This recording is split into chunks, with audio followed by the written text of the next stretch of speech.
welcome to What's On at Cineworld Cinemas. I am Luke Cohen, that is Laurie Blake, and here is what's coming up on today's show. Who you gonna call? We take a look at the trailer for Ghostbusters Afterlife and what it all means. We'll be looking at the latest cinema releases, including Suicide Squad, Jungle Cruise, and Spirit Untamed. And speaking of Spirit Untamed, we'll be speaking with three of its stars, Isabella Merced, Marassi Martin, and McKenna Grace. And we'll be looking at a very special screening coming to a cinema screen near you. First off, Laurie, I know you're as excited about this film as I am. The new trailer, the latest trailer has been released for Ghostbusters Afterlife. I thought the Jackass 4 was going to be like the greatest trailer I ever saw in all of my life. But not 1 week later, Luke. They're escalating this until you have a heart attack is what they're doing. I mean, I cried. Quite a bit watching this trailer. I posted up a picture on Twitter, which you can see on screen now. I legit cried watching this trailer. Like the moment that Janine showed up and started talking, I was like, oh my God, Janine's here. And then they showed the car, and then the car went for a drive, and I cried some more. And then they, the bit at the end, sorry, we're closed, cried some more. Then like the kids had proton packs, cried some more. Paul Rudd is so handsome, I cried some more. It was just... I openly wept at Paul Rudd as well. He's so handsome and he defies age. He's the only man not affected by M. Night Shyamalan's Beach. It was he's taking all the youth from Beach. That's the thing. Oh, is that the twist? Yeah, that's it. Old is feeding Paul Rudd. But yeah, I loved this trailer. What did you make of it? I really, really enjoyed it. I think you oversold it when you said I could possibly be as excited for it as you did, Luke. Because to be fair, they are playing directly into you cinema at the moment with Jackass 4. Now this next week, if they announce that DuckTales is getting a movie, then like Luke's going to have a heart attack. This is really great. I think this is a really interesting direction for the franchise as well. Like I think after the reboot didn't really work out in the way they quite wanted it to, and fans, there was a bit of backlash. I think this is kind of the correct way almost to build on the history, but definitely tell people that we're past that now. Do you know what I mean? It's like, I think that kind of, it's going to have all the nostalgia, but it's looking at that nostalgia from the perspective of this is the past and we are so far in the future now and things have really changed. And it gives it this kind of, I don't know, like the only way to escalate Ghostbusters for me would have been to be like, it's either a globe spanning organization or it's dead and buried. And so we go back to people discovering it for the first time and like putting it into the eyes of kids, I think is a genius move to be like, there's going to be a generation of kids for whom this is their first Ghostbusters movie. And I remember so fondly the Ghostbusters films when I was a kid and real Ghostbusters and having all the toys. And I had the firehouse and I had the Ecto-1 and I absolutely adored all of that stuff. So I think this is a really great way to put people on screen that kids can look at and go like, that's me. And I'm going to be the one fighting the ghosts because that's really what Ghostbusters appealed to.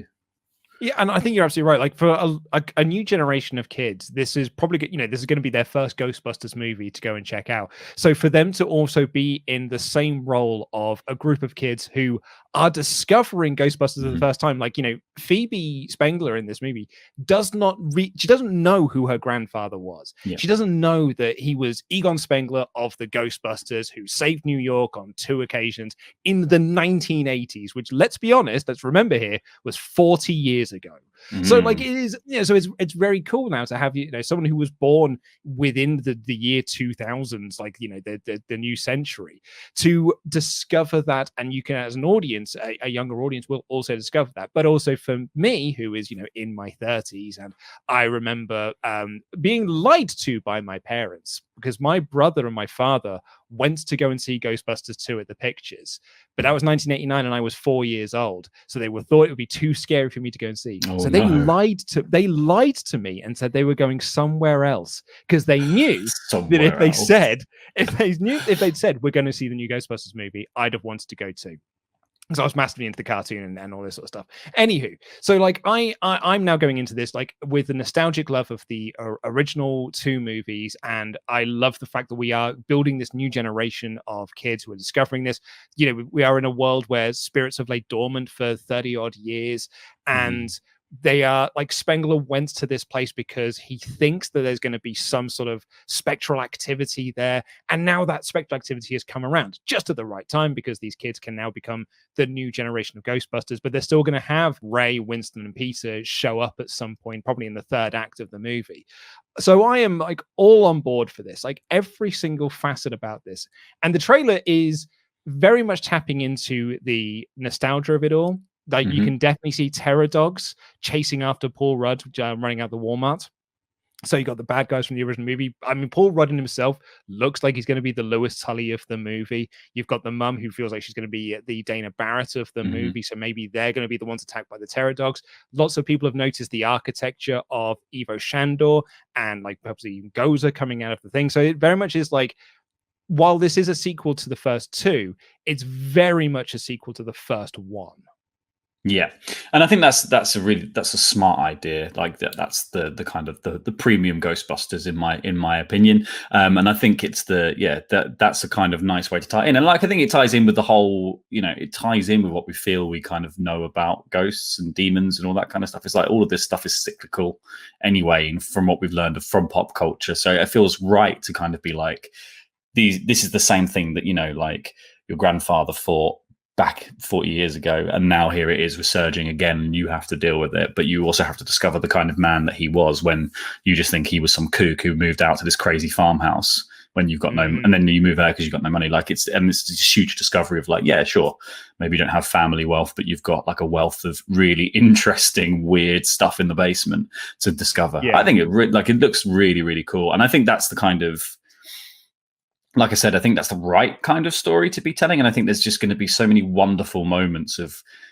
like they get down to this basement level of the house and they suddenly discover the car, and they discover the traps, and they discover all the other bits and bobs and the proton packs. And then suddenly you're just like, we're going to be discovering that along with them. And, that kind of layer of dust. I feel like it's like Jurassic World. There's that nice moment. There's that lovely moment in Jurassic World where they go off into the sort of jungle and they discover they discover the Jeep and stuff like that. And you just have that sort of like, that's the bit that got me, where I was like, oh, the Jeep, it's the Jeep. Like, so I think that's kind of, it will, I think artfully, hopefully play into your kind of nostalgia muscles.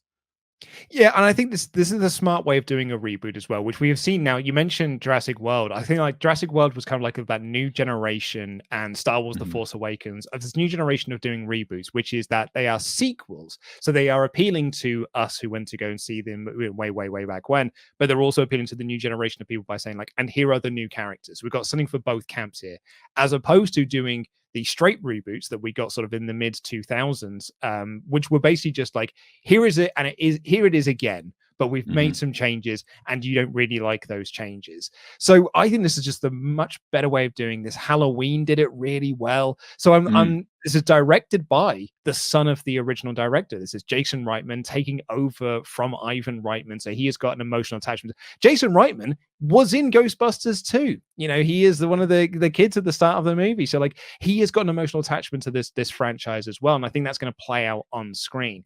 So I think for me, as like a Ghostbusters super fan, this is kind of everything I wanted the Paul Feig reboot to be.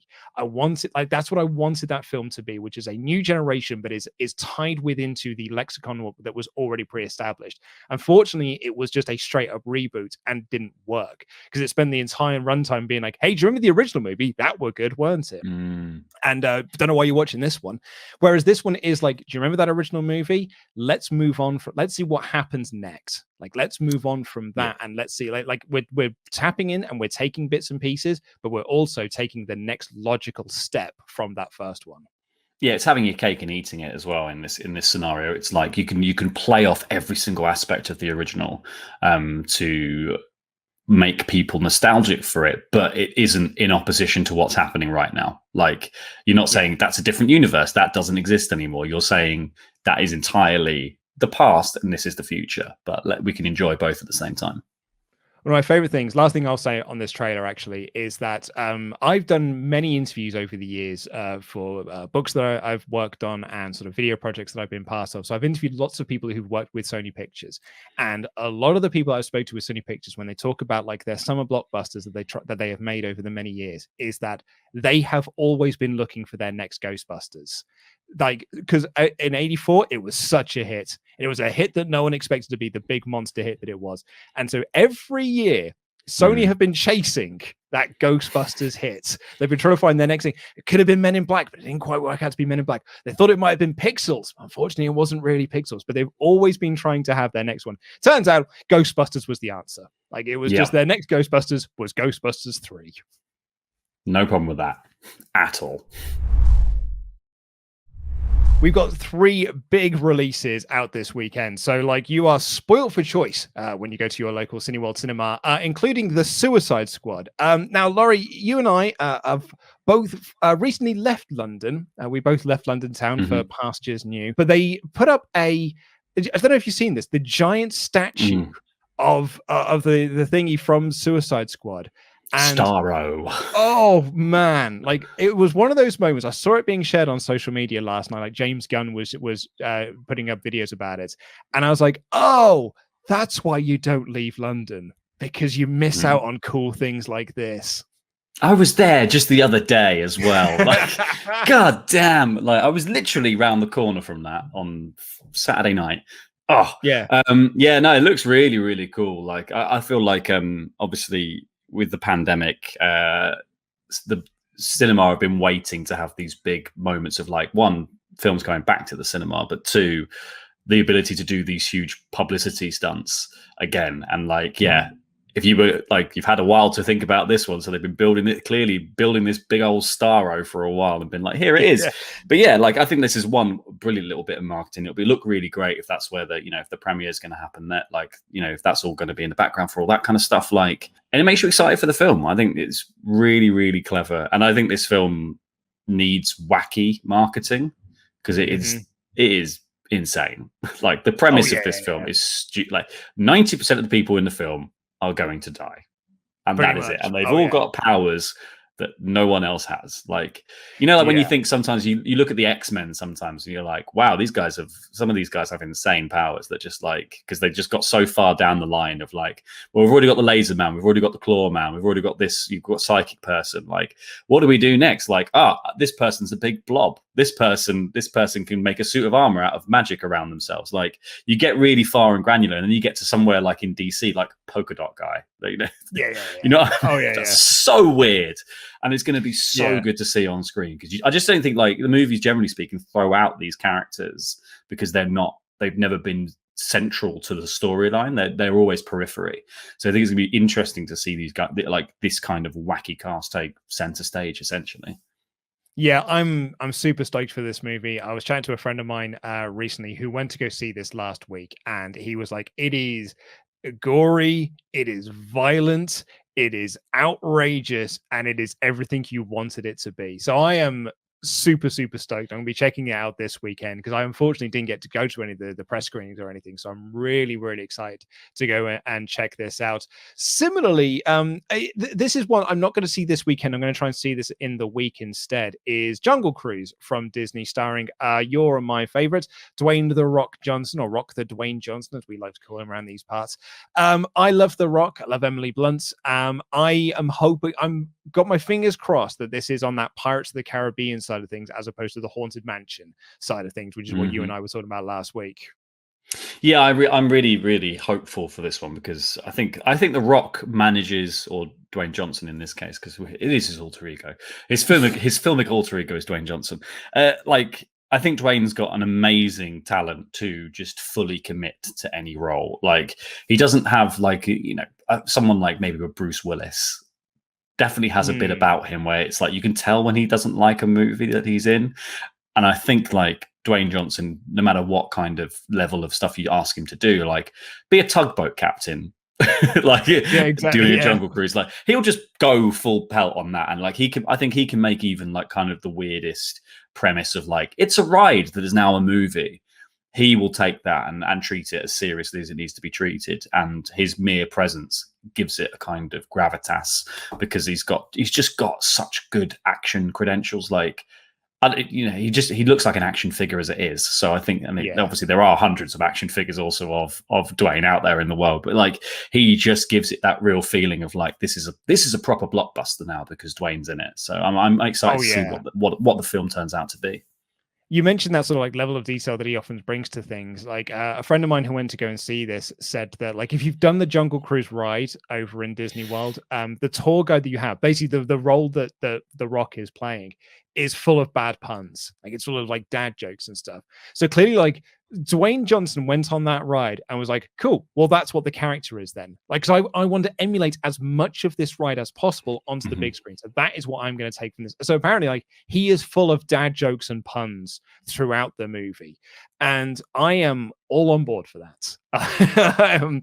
I'm setting sail for those waters.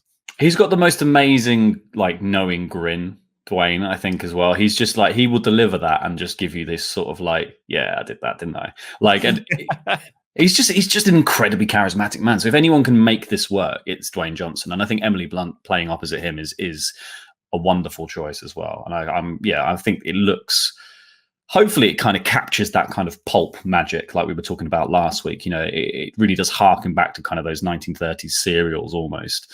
And so, yeah, I'm keen to see what Disney have managed to pull out of the bag here. I mean, this next movie is probably not made for you and I, but it's an interesting one nonetheless, because this is a sequel to a 2002 DreamWorks animated movie, which I think was like traditional hand-drawn animation at that point as well. It's now a 3D sort of sequel spin-off from a TV show that they had as well. So it's Spirit Untamed, and this is kind of like that perfect movie to take your kids to go and see, because it looks like a really fun adventure. We've got some interviews coming up with some of the cast members in just a little bit. And one of the things that Carla was talking to them about that in the interview is that it's about friends going on adventures together.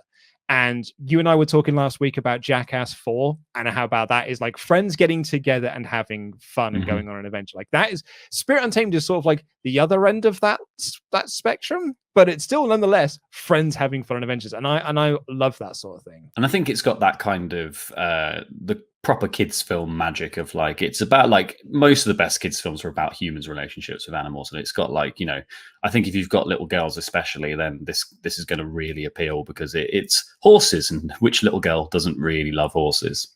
Exactly, yeah. And it's got a wicked voice cast as well, like Isabel Masado, we're going to be speaking with later, Maserati Martin, McKenna Grace, then like Walter Goggins, Andre Brower, whom people will probably know as Captain Holt from Brooklyn Nine-Nine, Julianne Moore, Jake Gyllenhaal. Like, this is a wicked voice cast. I absolutely love Isabella Masado as well. I think she's got a wicked sense of humor about her. If anyone saw the live action Dora the Explorer movie, which I watched on a plane ride a few years back and absolutely loved. I thought it was so wickedly funny. And she's a wonderful screen presence in Instant Family as well. Her being attached to this is really what makes me want to go and to check this film out. And speaking of Isabella Merced, we're going to be speaking with her now, along with her co-stars Marseille Martin and McKenna Grace. So first of all, obviously this film was all about the importance of friendship and sort of the adventures you go on when you really care about your friends. And we don't want to give away too much about the plot, but sort of to you guys, have you been on any sort of adventure, or like what's the wildest thing that you've done for a friend or with a friend that you've made them do? I'm still trying to figure it out. I mean, my people, we kind of innocent ? I mean, yeah, like, I don't know. We don't do a lot of insane, crazy stuff like that. The craziest, I don't know. I'm thinking, because I don't know. Adventure is so much fun, but I can't think of like something off the top of my head. It's just like right now, I don't know. I mean, we walked to Vaughn's. That was so much freedom. That doesn't seem crazy, but it is for me. We're also very innocent ? Now it's a little bit of a tricky question, but if everything was an ideal world and you could travel anywhere in the world to go on an adventure, is there a specific place or country that you would really always like wanted to travel to? I want to go to London. Wait, what'd you say, McKenna? I want to go to London or Tokyo. Those are my two favorite places in the world. Yeah, I feel like London is a great place. No, I want to go to Iceland so bad for some random reason. Like, I just want to go. Like, it just seems dope. So. I want to go to the moon. The moon? He said in an ideal world where you can travel anywhere you want. Yeah. That's fair. That's fair. That's imagination. I like it.